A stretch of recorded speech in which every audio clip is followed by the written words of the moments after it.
So what are the odds that I would talk about sports here on Washington Watch? Normally, not too high. However, a big game is coming up this weekend. You may have heard about it. I think it's called the Super Bowl, right? Look, as states fall over themselves to legalize and promote gambling, an estimated 68 million Americans are expected to place more than $23 billion worth of bets on the outcome. Now, for years, the various American sports leagues have distanced themselves from gambling, but not anymore. They've become as anxious to get in on the action as many states and local governments, all with little concern that gambling is anything but a level playing field for those who participate. Join me now to discuss this is Dr. John Kindt, Professor Emeritus of Business Administration at the University of Illinois. Professor Kindt has studied and been outspoken on the issue of gambling for the past 4 decades. In fact, I worked with his material back when I was in the Louisiana legislature quite a few years ago. Professor Kindt, welcome back to Washington Watch. Great to see you.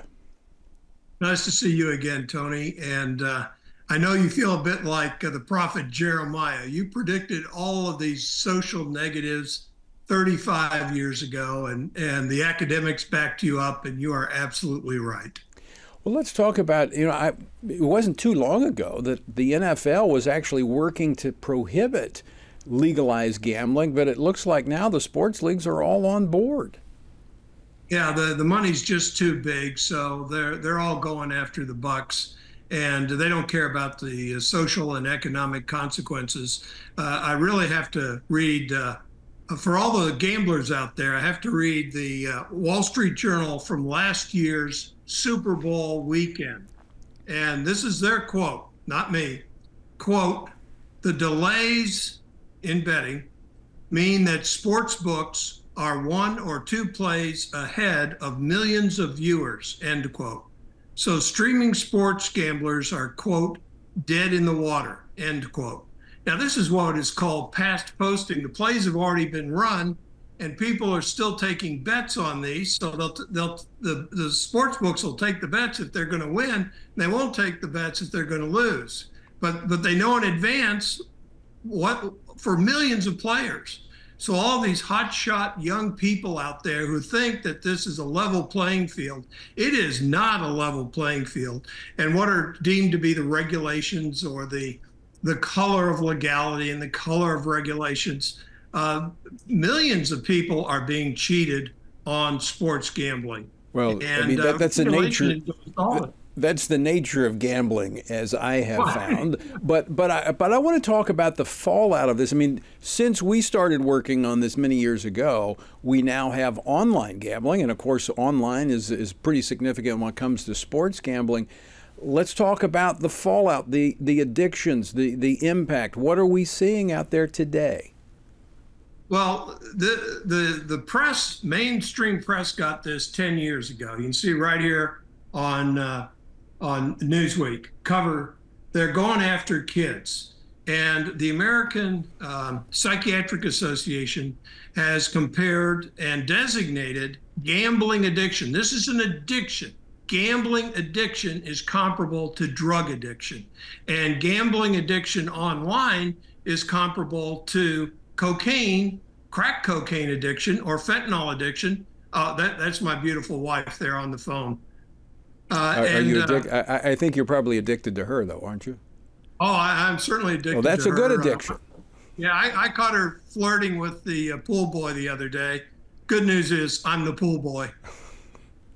So go